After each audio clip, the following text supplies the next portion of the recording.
I think you had one other thing, Jimmy, we can talk about, which is you had somebody in your Discord, right? Over in your chatting with Nuts Discord, break down the averages of the Yeah, I episodes. thought this was kind of cool. Someone, because we were talking about how this latest episode got review bombed on IMDb. It's the lowest rated episode ever in all of Westeros, I believe. Worse than the Long Night, any of that. I'm pretty sure. The worse than wow.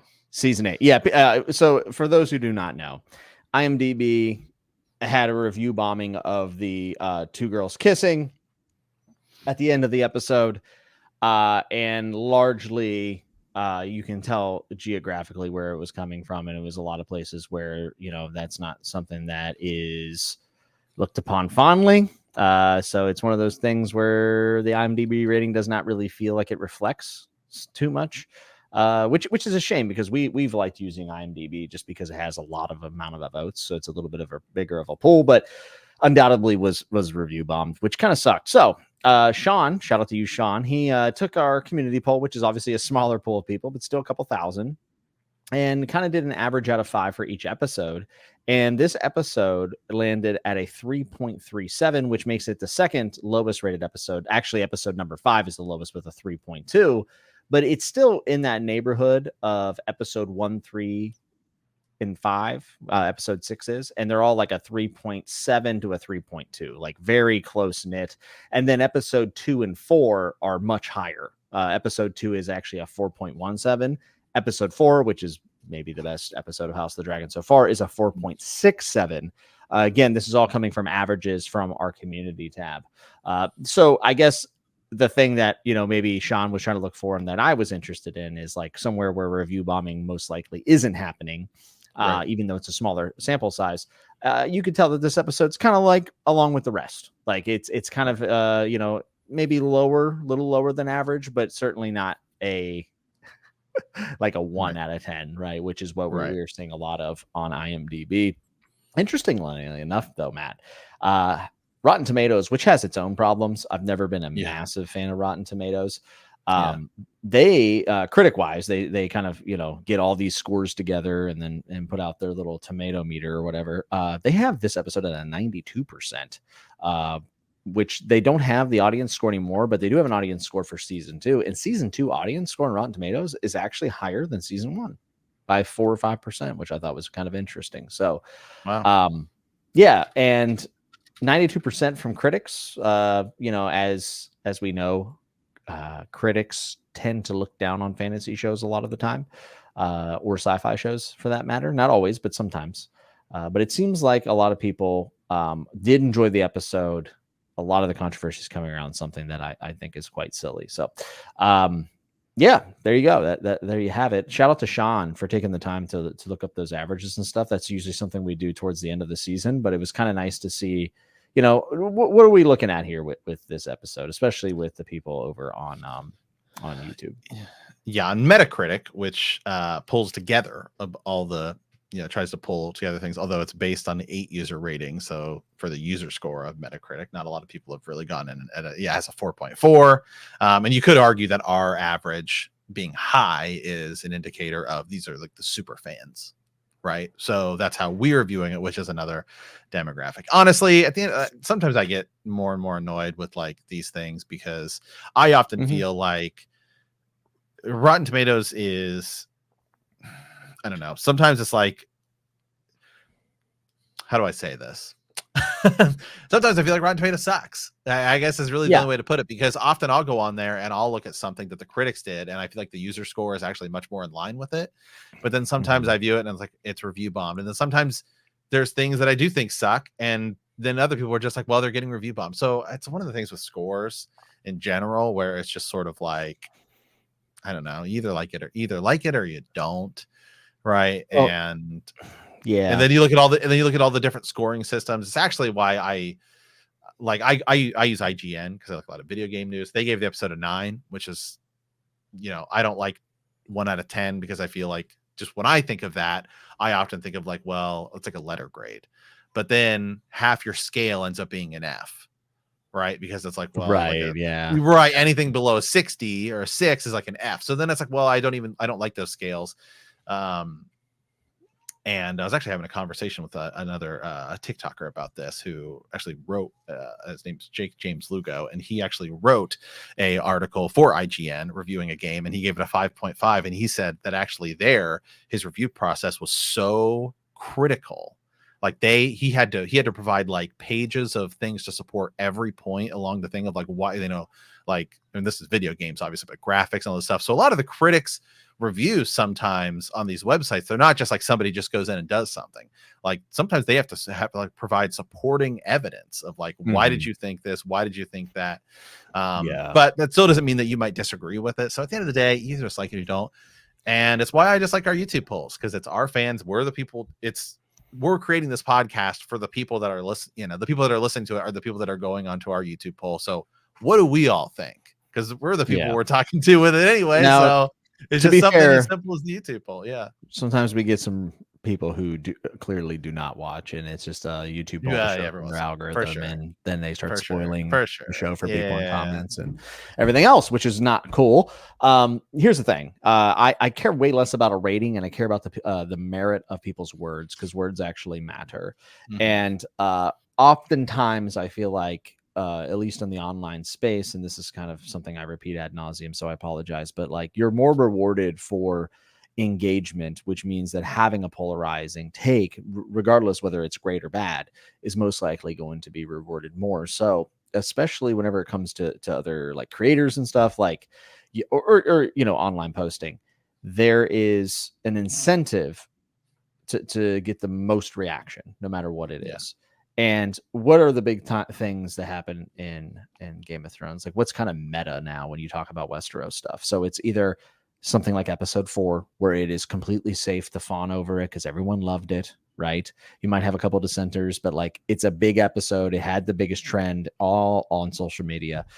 And then outside of that, the other thing that has driven the most traffic for Westeros content is complete hyperbolic negativity, where, this is the worst thing that's ever been written. This is awful. This is season 8. That does drive traffic. I mean, whether people want to go and disagree with it, because it's usually completely, an exaggeration, or people who agree with that and want to get on that train as well. And that seems like it's Matt. It's a bit disheartening. It's a bit disheartening, because like, I see, even people that like I've watched and enjoyed, and I feel them falling into this cycle. And it's a weird thing. I think we got pushback and people praising us for what we thought about Blood and Cheese, where upon the episode ending, the credits hit it, you and I came on here and we were both like, I was actually much more like, I didn't like it. Yeah. And guess what? And a lot of people were like, right. And a lot of people were like, right, we did. And then I ended up coming around on it, because now I've seen the reason they made those decisions. But that still didn't change my opinion at the time. I did not like it when the episode ended, and I was like, I sat there and I was like, I didn't like Blood and Cheese, man. I was a little disappointed.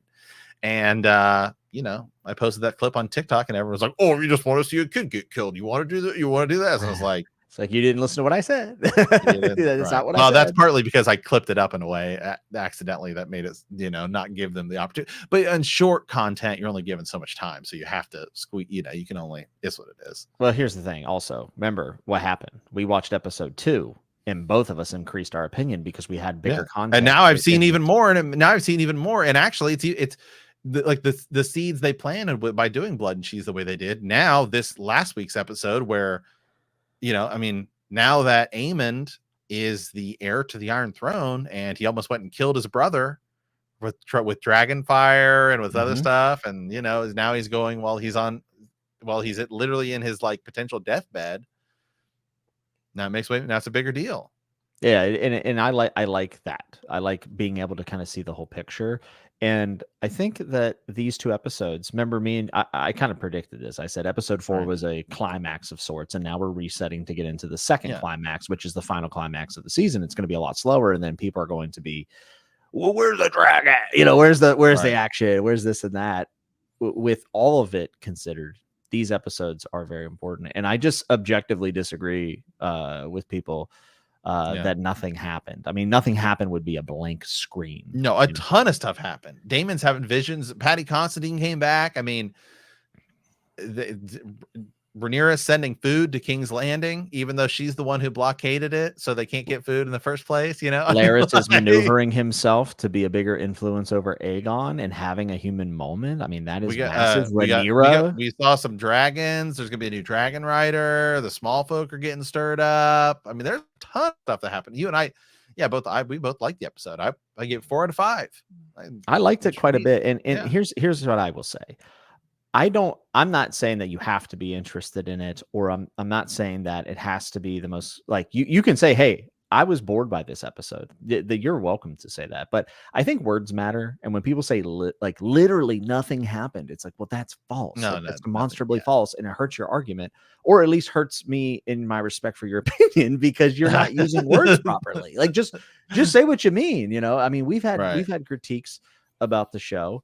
But I think it's good to be very clear. And I just see a lot of people saying nothing happened, or bad writing, which bad writing has now, like, I see people say that about things that are cinematography. They're like, oh, it's bad writing. I'm like, that's cinematography. What are you talking about? Right. It's very strange. But this, I don't know.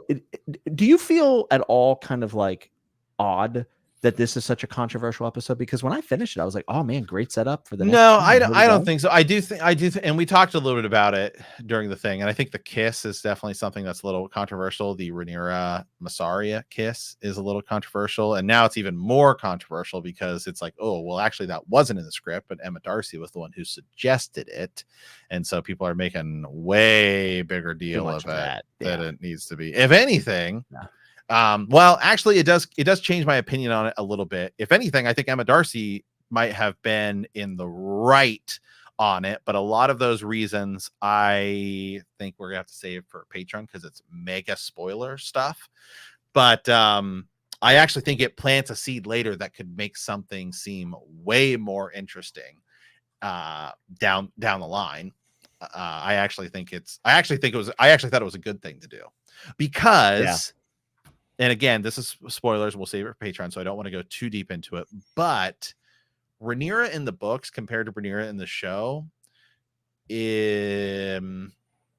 like Rhaenyra in the book starts to get like fat and like like or at least that's how she's described, and she becomes like much more angry and aggressive. And let's give it time. That's the other thing. We haven't gotten to some of the stuff that could lead to that later. And again, you also have to look at the perspective of who's writing it. Are they just saying she's like fat because it's like written from in some way like viewed as a high tower perspective? There's just a lot of that stuff to it too. But I guess the point I'm trying to get to here and saying a lot of the things that the way she's described in the books is that in a way, she kind of becomes a little like one-sided and like unhinged, right? And some of the actions by other people that she may be doing, like, it's like, well, hold on a second. You're allowed to do it, but other people aren't. So again, not going into spoiler territory. We'll save that all for Patreon. But I actually think this thing will matter later. I think it'll be a big deal later. Yes. And who's to say that hypocrisy? Who knows what Mysaria's end goals are here? Like, exactly. If it were to be that she was true and did have these feelings, I don't necessarily. I said this in the recap episode, so I'm not going to do it again. But like, I feel like it takes all of a minute to justify the action. And it's not an extreme reach in any. She's complimented on her. She complimented her on her figure, which had the sword, said it suits you, and vulnerable moments for both people. Yeah, I do think it's a little weird. I will agree with the people who was like, oh hey, I was like sexually assaulted by my dad, and now she hooks up. So and we mentioned that. I said that, but I don't know. I've never been sexually assaulted, so I don't know what it's like. But maybe in that moment she's viewing it as like, hey, I get to choose, right? Instead of having the choice decided for me. So I don't know. Agency when it like her agency has come through in her relationship with Rhaenyra, where she has been kind of she lost a lot of her power when she left King's Landing, and then Rhaenyra getting her out, right, taking her out of the cell and saying get out of here, and then she makes the decision to try to warn Rhaenyra that she sees the Eric coming in. So like there is certainly enough. Also, when we look out at the dragon right? The dragon symbolizing the Targaryens of Seasmoke in episode 2 or 3. I can't remember which one it was. And she looks out there and she said, "What's wrong with Seasmoke?" And I think Masari says, maybe she's just lonely. Yeah. It's like, oh, okay. Like those little things matter. So again, it takes a minute to rationalize. I just don't think it's that big of a reach at all. And on top of that, she's bisexual in the books.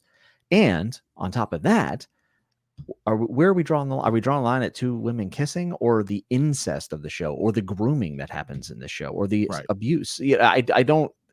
It's kind of like the same thing, and this is an American thing. It's like people are really squeamish about romance and sex scenes, but they're super cool with violence. Like they're very okay with people being murdered. Yeah. But Kristen and Allison having sex in 2 episodes, it's like, oh, here we go. It's like, well, I mean, then and again, we talked about this before. Is House of the Dragon is infinitely more tame than Game of Thrones was. Like Game of Thrones season 1, especially Game of Thrones season 1, season 1 is the most. I mean, it's like softcore porn.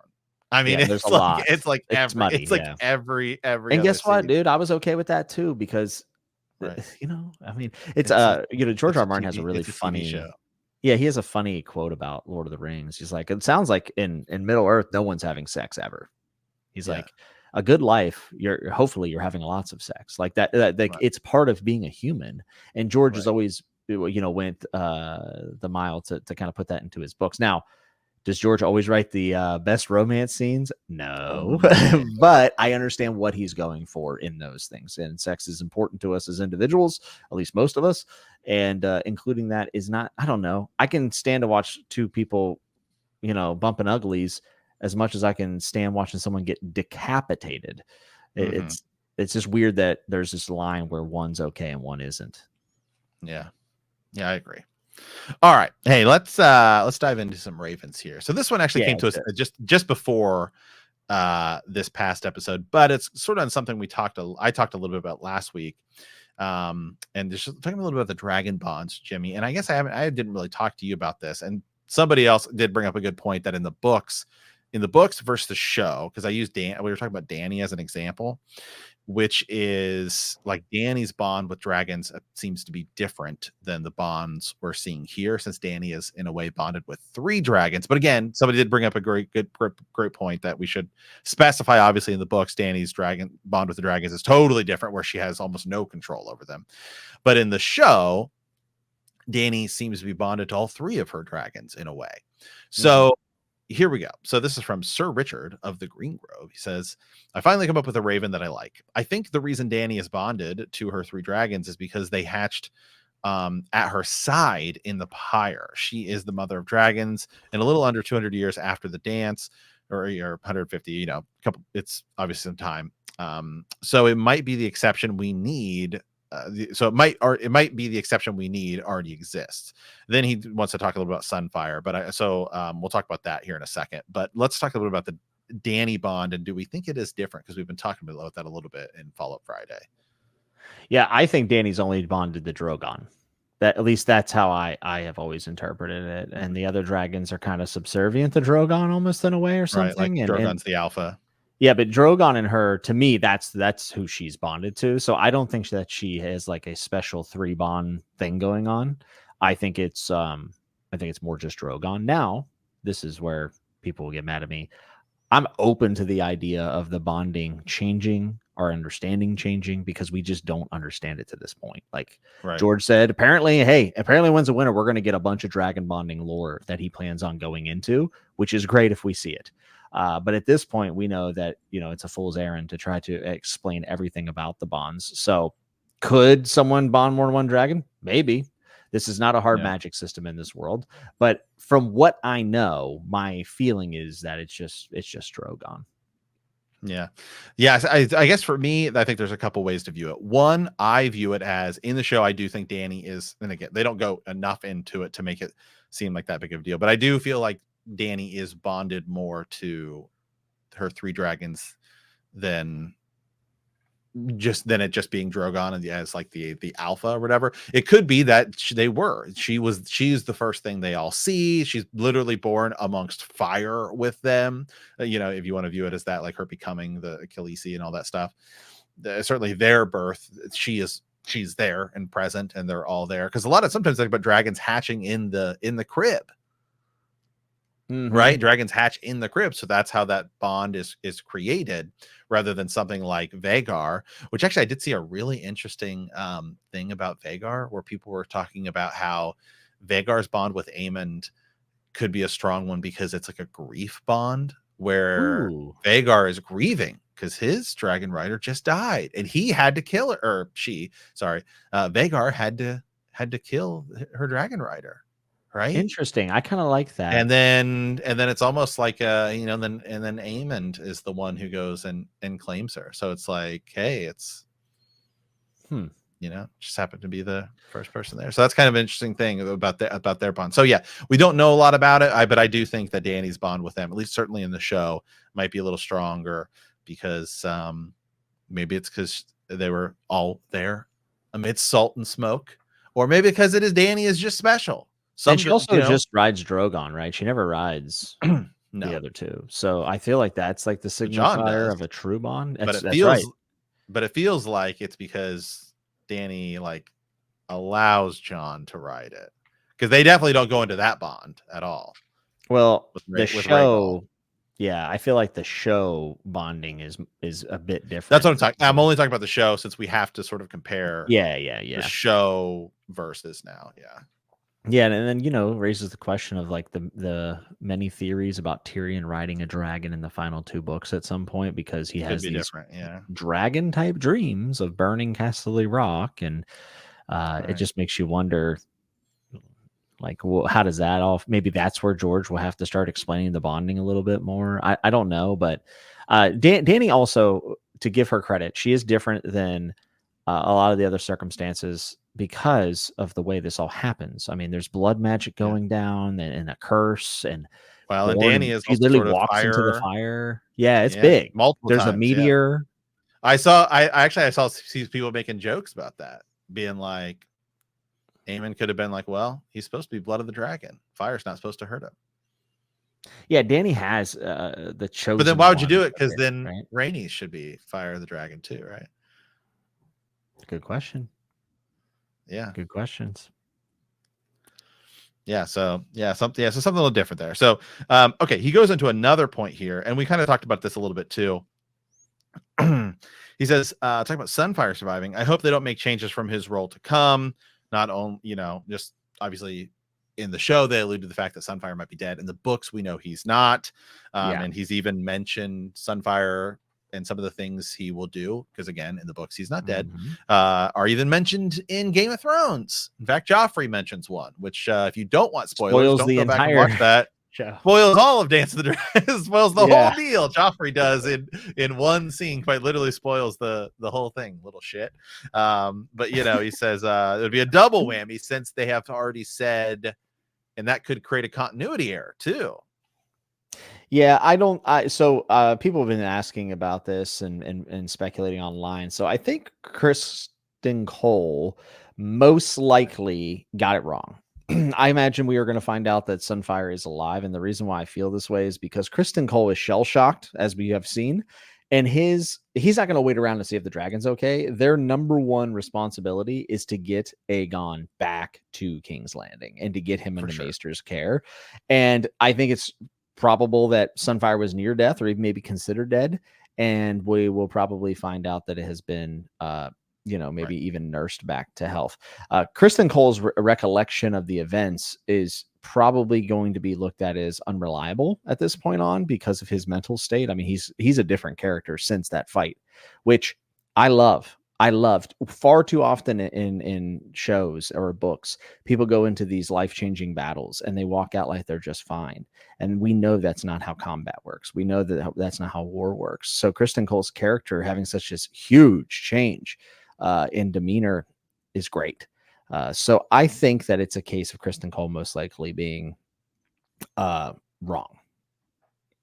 Yeah. I mean, it sounded like the whole deal is just chaotic. Nobody really knew exactly what was happening, and he said he was long in the dying. Sunfyre was long in the dying. So for sure, exactly. So, but yes, it would create a continuity error, because there are comments about that thing in Game of Thrones. So There are comments about the Dance of the Dragon, which isn't something, actually, to go further in that point, there are comments about the Dance of the Dragons in Game of Thrones. So events that will have yet to happen have already been said as history, even though that history, you view back, right? Like that's something to think about too, is it's still a ways away. So Victor writes the history and all that stuff too.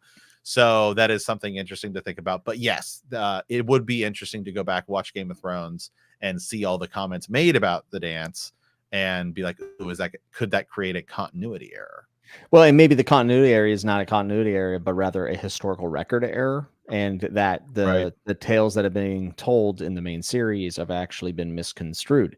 Don't be surprised, folks, if the show goes with a wildly different interpretation of what the common belief is. And I'm thinking things with Daemon in the future could very much go differently than we have suspected due to the historical account of Fire and Blood. And who knows, maybe something that's been mentioned in Game of Thrones will also change. We have to remember that we are looking in moment in time, at least in show canon, of what is actually happening compared to, what we were told happened. Yeah.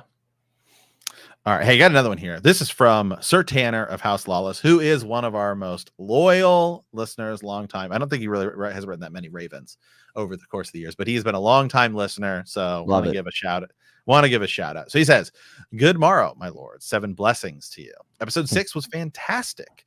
I think it's really interesting that the majority of Daemon's visions are related to guilt. Blood and cheese, the aftermath of Emma's death. Mayhaps he will be a changed man afterwards. So after his Harrenhal stay." He says, "This might be spoiler territory, but I've looked at it. It's not too much. How can Alan of Hull ride a dragon? Rhaenys is not his mother, so how does he have dragon blood?" He says, "P.S. The one way to determine the episode title is via the official Game of Thrones podcast. They drop the episode minutes after, and it is titled the same." He says, then in parentheses, he says, "Of course, I always listen to Ben Thenny first, the rightful official podcast." Certain. Hey, what's up? Yeah. Yeah. There we go. So, yes, the reason, well, let's talk about Daemon first. Yes, I do think Daemon is going to be a changed person after this. Now he's asking for help, which, remember, Daemon literally was like, all right, I'm going to end this war myself rather than accept help. Yes. In season 1, remember, he's literally somebody comes to offer help. He kills the messenger and then is like, all right, I'm going to finish this myself. Yeah, dude. This is by the way, this is kind of throwing me for a loop here. Like thinking about Adam and then not having Rhaenys blood, by the way, like that whole Valyrian part of blood. this. But Valyrian, right? Like they should be. That's what I'm thinking. But now I'm like, wait, that is the answer. Is that it's Valyrian blood? Now we don't know. We also don't know. Yeah, I know it is something. It's something we kind of forget about. But the Valyrians they are Valyrian blood. They can ride dragons. And there's been crossbreeding and things like that through other dragon lords and dragon riders. It's just because the show it feels different because the show in the books they are all white, right? And the show changed the direction of it, which I like. I actually like that they made the Valyrians different. But yeah, so sometimes you're like, oh, hold on a second. But no, they are Valyrian blood, the same. Yeah. Yeah. So I think that kind of answers that piece of it, at least. Yeah, exactly. So yeah, no, yep. Valyrians are they're from Valyria, so. All right, here we go. This is from Tracy saying, "Hey, I'm listening to your episode as I write this. You guys mentioned something about Helaena and the bird that stopped singing. Are those birds? Those are some tiny cages. I was under the impression from the previous episode where we see Helaena with these little cages, they were some kind of bugs. That's what I thought. At first I looked like a grasshopper or something, which she says, like a grasshopper or some other bug. I'll have to go back and watch the scene, as well as the scene where I saw them before. I think it's one of the scenes where Alicent goes into her room. But yeah, I thought they were bugs." Okay, I might be incorrect then. She just said this one stopped singing, and there was a comment maybe on the YouTube or somewhere that I saw that said Daeron is obviously musically gifted from what Alicent learns, and they're like, "Oh, is that Daeron stopping singing, and could that be foreshadowing for something else?" And all this kind of stuff, which we could get into maybe spoiler territory. But I was like, "Ooh, that would be interesting if that's what that was referring to."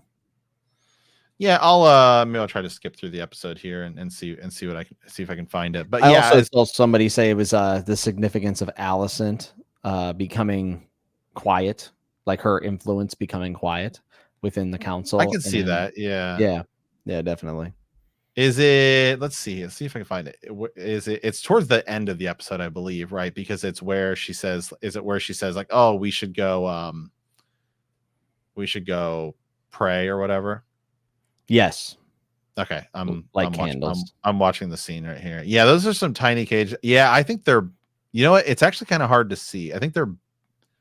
Yeah, it looks like to me like they're bugs, like some sort of like grasshopper or something. Weird. Yeah, I probably got it wrong if I had Yeah. to guess. And there's a couple of them. It's hard to see. Let's see here. 1, 2, 3. It looks like there's some other ones still moving but stop singing. So yeah, we don't know. Yeah. But pay attention to everything. Yes, we have to pay Everything attention. Helaena says. And it might not pay off this season. It might pay off next season. Who knows? Yeah. All right, here we go. This is from Lady Rachel, who's another longtime listener.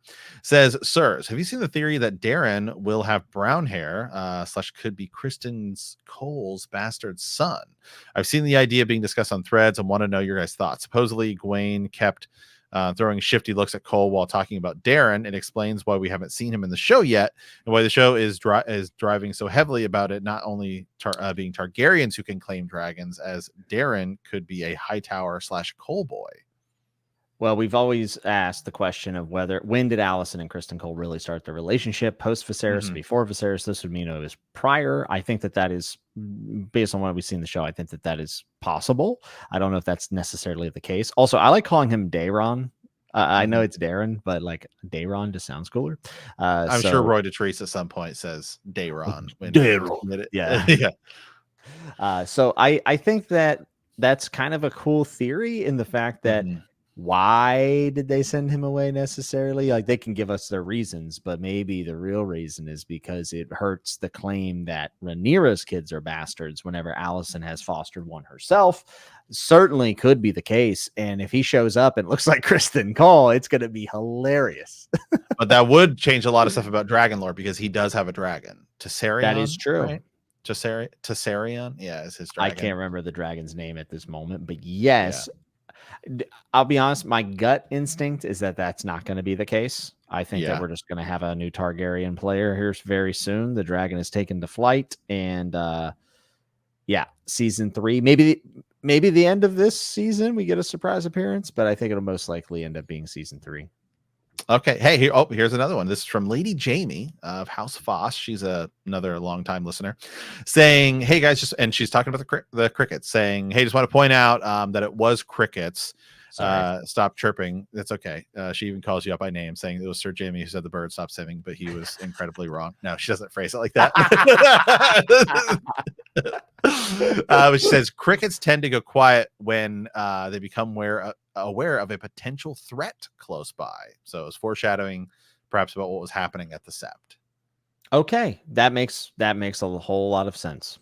Yeah. Also, Alicent a threat? Also, I forgot. Did you notice that Alicent was cut on her arm in the same spot she cut Rhaenyra in season 1? Karma. I didn't see that. I saw someone make that post, and I thought that was pretty interesting. There's been a lot of like little things like that, like shots of Aemon's eye, calling back to past events in season 1. So that's a very cool little detail.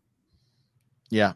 Okay, let me see. I think that might be it. I don't know if we have any on Instagram. No, it doesn't look. Oh, unfortunately, too many comments of saying nothing happened and the show's boring. Yeah. Oh no, there's one here. Nope, I did have one. This is from Sir Will the Curious, who says, "Hey guys, love your podcast. Listen to every episode and have been listening for years. Would love to hear your thoughts on something I noticed regarding Stefan Darkling trying to tame Seasmoke. I think that he did actually have the opportunity to mount the dragon, but as soon as Stefan said I did it, he sounded very self-serving. Do you think that in that instant, Seasmoke could sense Sir Stefan's intentions and then burned him? I do not feel like the dragons are a tricksy bird like the crow. Would love to hear your thoughts." It did seem like he was close. I will say, I felt that in that moment too, of this like sense of like ownership and pride, and maybe he was looking at it wrong. We can speculate all day because we'll never know. I like Right. this interpretation of the events, and maybe there was something about it because the dragon, for all intents and purposes, did feel as if they were playing a little bit of a prank. Like, it's a prank, bro. It's a prank. Like Yeah, I that's what know. it kind of felt like. But it is interesting to note that Seasmoke later essentially goes and claims Adam of Hall. It's like, hey, you're mine now. Yeah, they're trying to All pair right. me with all these idiots. You better get on my back right now. Yeah, so that's interesting. That was an interesting way of doing it. Yeah, and it's open to speculation, and that's kind of the fun of the books, even, right? Is like not everything is explained move for move, so there will always be room for interpretation and meaning being derived from these things. It is fascinating to see a dragon chase down their rider. I don't know if we'll see that in the book necessarily, but it was a pretty cool It scene. in the book, yeah, in the books, there's and that's we talked about that theory too. In the books, it's possible that Adam of Hall is Laenor Valerian. Yeah, that was one of the which big which popular was ones. one of the big theories last season was Mhm. because he goes over, could he come back, because he rides the same dragon and he's believed to potentially be Corlys Valerian's son anyway. I mean, of course Yes. they changed it to where we just know that he is here, but I mean that was a big theory that they were going to go Yeah. that route. Yeah, now people are using this as maybe a really subtle evidence that Laenor has passed on. And Mhm. I like that interpretation. I saw some of the more popular accounts that just like tweet out news and stuff. They were like, this is definitive proof because a bond can only be broken when a rider is dead. But like we don't know that for 100% fact. That might be the most common belief, but we do not understand bonding well enough to say it's a fact. So uh I like looking at it as maybe Laenor has passed on. That's kind of like a cool little subtle way of knowing things did not go well for him across the way.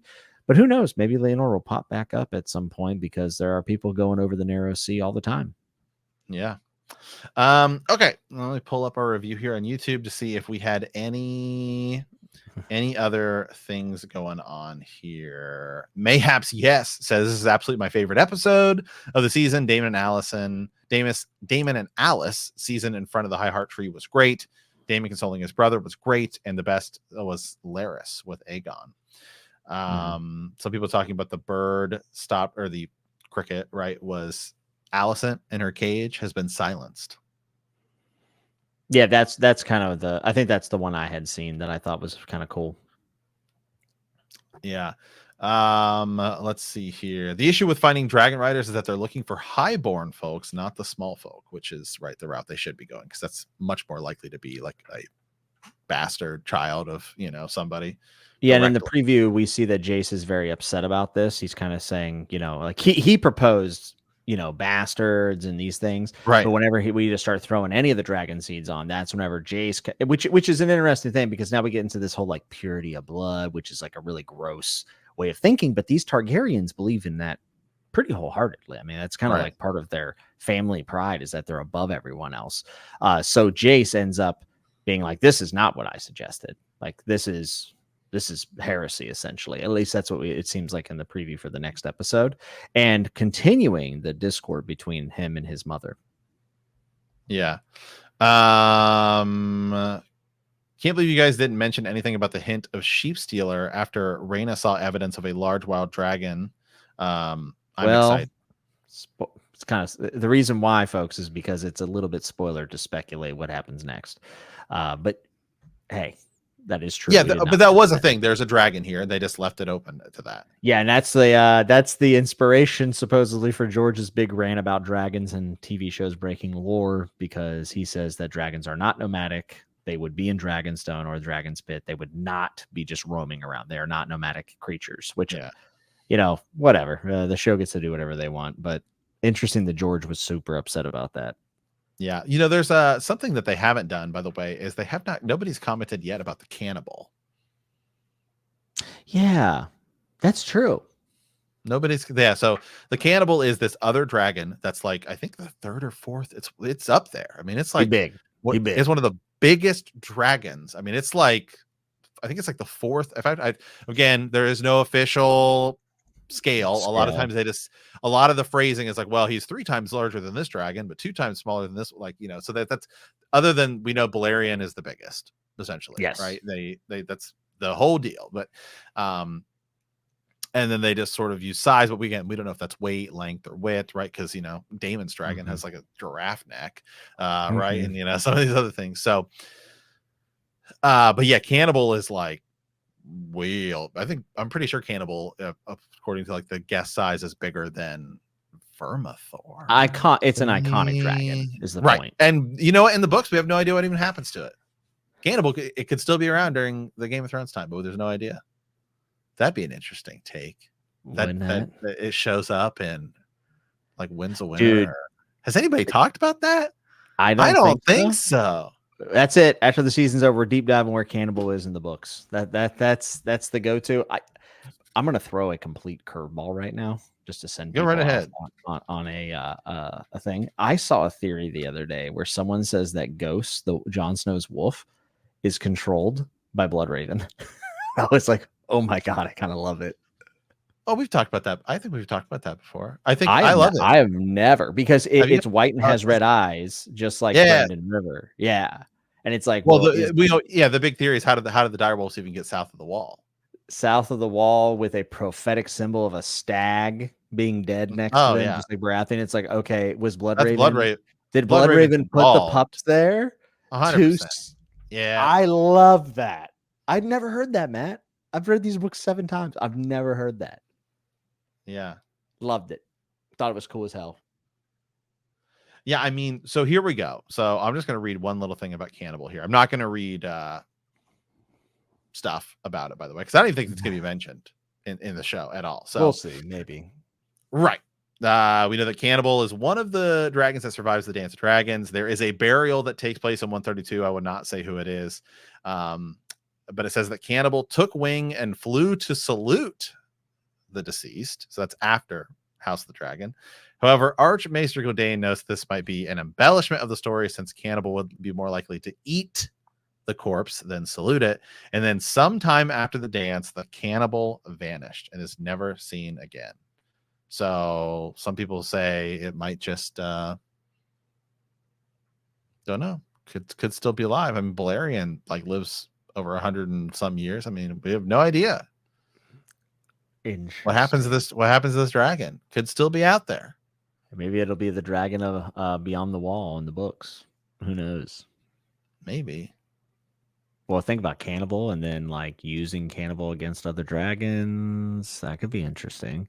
I don't know how you would ever make that work though, because they can't go beyond the wall and all that other good stuff. But then Dany's can in the show. Speaking of continuity errors, very curious. Very, very curious. Yeah.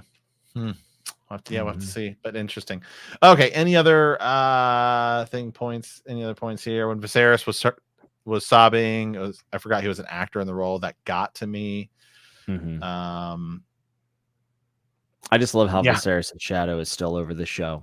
It really a testament to how well written that character was and the performance that Patty gave us. Yeah. All right. Yeah. All right. Okay. We'll do one more here and then we'll call it. So says, my question is, how much time has passed this season? We jumped all through time last season, but how much time has passed since Luke died? To me, this feels about like it's only been a month since Rhaenyra, birthed her stillborn daughter, about like 2 weeks or a fortnight ago, since Daemon went to Harrenhal. So how long ago was Aegon crowned? I wish the show would make this much more clear. I love the character development, but there's all these conversations that happen within like 2 weeks of Aegon's son being killed. It's kind of confusing to me. Any help understanding this season would be great. Thanks. So yeah, I think it's a little bit longer than 2 weeks though. For sure, but I can see how it would feel like that, because actually a lot in the problem with it is in the books we only get like, I think the Dance of Dragons is like 130 to 1, or it's like 129. The actual like what you would presume to be the start once like Rhaenyra and Alicent are age and all that stuff. It's like 129 to like 132 is like, I mean, that's like that's like even aftermath of the deal, right? It's real like a lot of stuff does really happen in like 130. Is when like all of the big stuff happens. But like Daemon in the books is at Harrenhal for a year. Like you think like the Harrenhal stuff is actually way further along than it is in the books if you consider time period wise. The timeline is weird. And the Daemon stuff, yes, feels like it's being dragged out a bit. But if you go read this section of Fire and Blood that they're covering right now, it is a super awkward thing to adapt and not the most exciting stuff. Because like we're going back to bring out some characterization in Fire and Blood and talking about events that happened during certain things that have already happened. So one, this is the hardest part from the text, I think, to kind of put on screen and make it interesting. They got to fill in a lot of the blanks. But the timeline, it's been more than a few weeks because you have to think even to walk the Rook's Rest with an army takes a lot longer than that.